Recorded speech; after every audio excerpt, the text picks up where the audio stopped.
Well, what we got here is the 4080E out of my 1996 Chevy K2500. And as you can see, it's on the bench here, disassembled pretty much. Now, a little while back, um, I haven't been using this truck as my daily driver. And my wife wanted to use it to drive, and I was like, it's fine. It was sitting around, and she just wanted to drive it. So I was like, okay. So she drove it for a few days and seemed to be fine. It was sitting for, a couple months or whatever. I would start it up here and there, but really wasn't driving it. And seemed to be going fine. And then she was out and she told me that she was putting it in drive, reverse, whatever. And she'd have to rev the truck up pretty good to get it going. Now, she was out far away and it was doing it real bad. And she had to stop at stoplights and everything, and it just wasn't wanting to go. Until eventually, she was trying to get it home, and got close to the house and had to stop at a red light, and then the truck wouldn't go anymore. She just kept revving it up. I told her to try different gears. Wasn't working. Nothing was working. So we ended up eventually having to get it towed here. And it's been on my to-do list to pull this thing out and try to figure out what happened. Now, I've owned this truck for at least probably 11, 12 years, I would say. Maybe a little longer, but it's at least 11, 12 years. And the truck has over 400,000 miles on it. So, it's a 30-year-old truck. It's coming up on its 30th birthday. So, it's an old truck. It's a good truck though.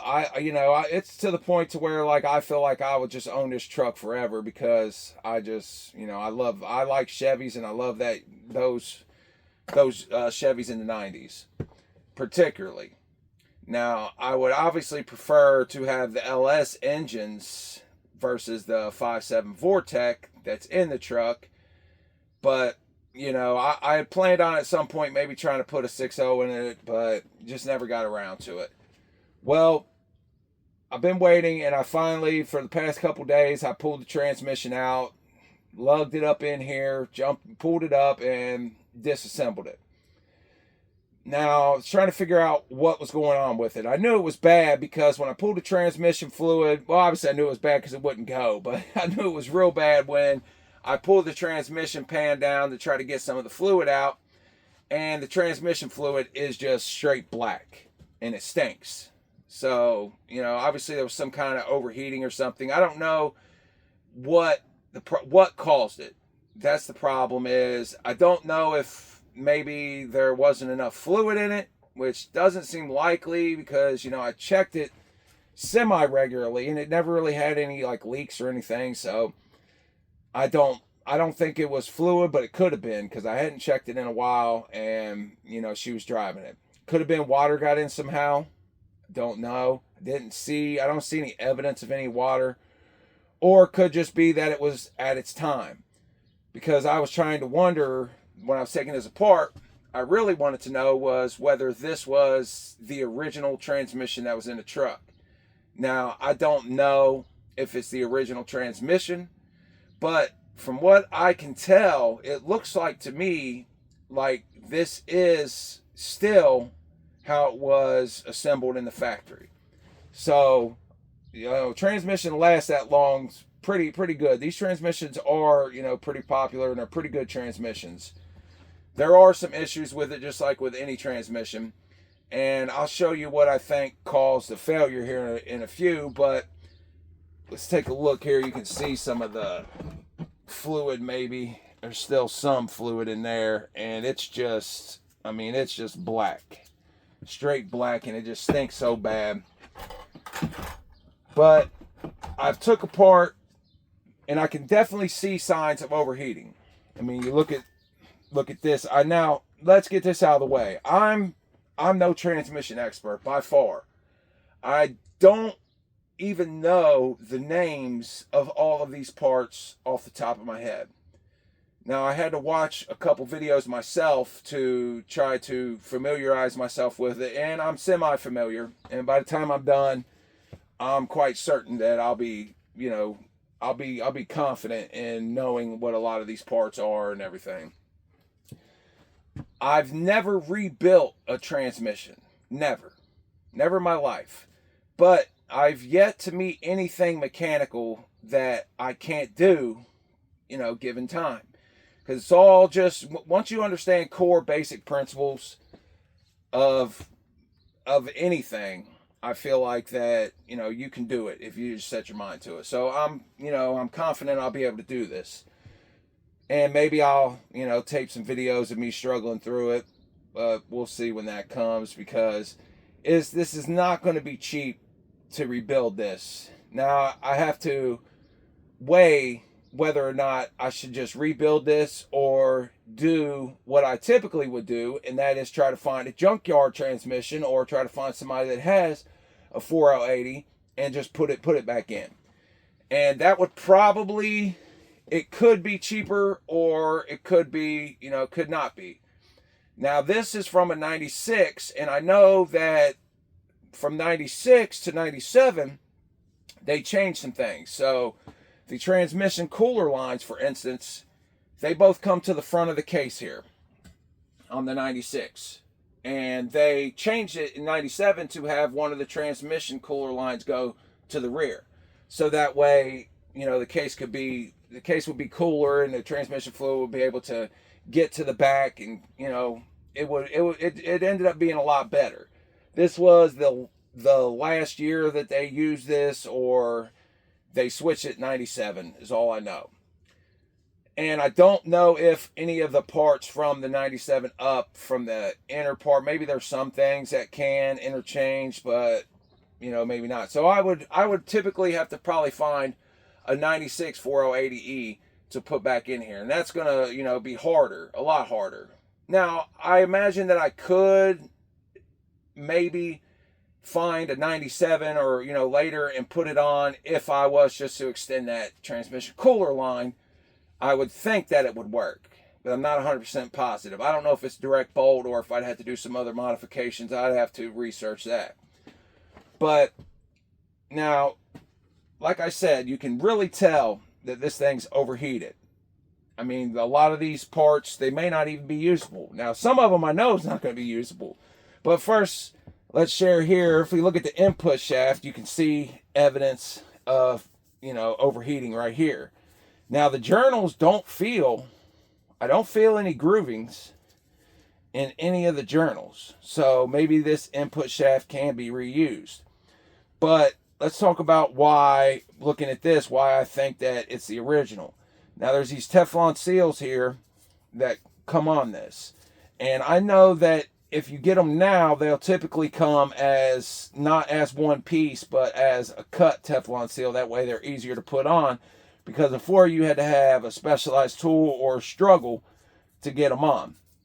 So that leads me to think that, unless, now it's possible, could have been rebuilt using the one-piece Teflon seals, but that leads me to think, okay, maybe this is the original. And then also, when I look at the clutches, they look like the Borg Warner factory clutches. And this is another thing that baffles me, because the clutches don't look bad. Like, I don't see any, destroyed clutches. So, that's what I was thinking was going to be the issue, was that maybe the clutches were bad or whatever, and that it just needed to be rebuilt. You can get a paper plastic or your paper rubber set and, just go on about your business. Clean everything, rebuild it, put some new bushings in, and go on. But I've noticed one big thing that actually explains what the symptoms were. Like I said, it wouldn't go in any gear, forward or backwards, and when it did go, for the little bit before it quit going, you had to rev up the truck real big, real high, and then so the overdrive planetary gear here that's on the, I believe it's the overrun clutch housing or coast clutch housing, I think there's some people call it. This is frozen and it will not come loose. I tried beating the hell out of this thing, but those gears will not turn. And in order for this to come off, the gears have to be able to turn because it sets down onto another little metal little snout there that has, you know, the markings to be able to get the fit on these gears. Similar to, you know, how this is. It would look like that and the gears will come down on it. Now, it will not come loose. So I have to replace this entire thing now. This is 2 pieces. And from what I can see, I've seen some on there. It's not too bad, but, you know, looking at, you know, used ones for $200 or so, $200, $300. So, okay, that's 1 piece. Now, some of the other planetary gears, they have a lot of vertical movement. And from what I can tell, you're supposed to have some, I guess, or it's normal to have some. But I don't know if this is too much. So I'll have to research that. And if that's the case, then I'll have to replace more parts. And I don't know if the overheating caused any other parts to be weakened. Now, I don't feel any grooves in anything. There's one other thing that I did. This is the rear. This one's going to have to be replaced because there's 2 teeth here that are chipped off. And I don't think that's factory.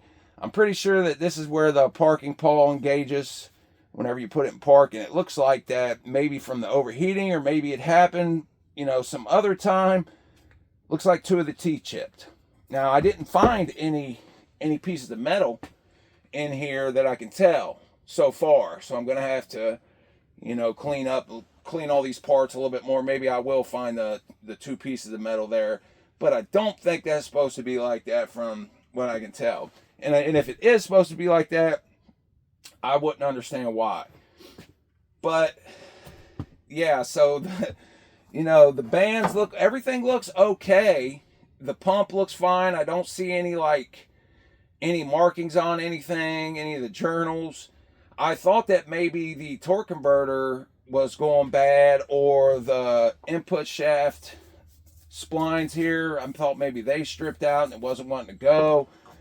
I thought that maybe that could have been the issue, but I don't think that's the issue. I think that from everything I can tell, and this is common, that, well, I don't know if it's common, but it does happen, that the overdrive planetary gear assembly will just destroy the sprag underneath, and it'll just freeze up and weld itself from heat issues.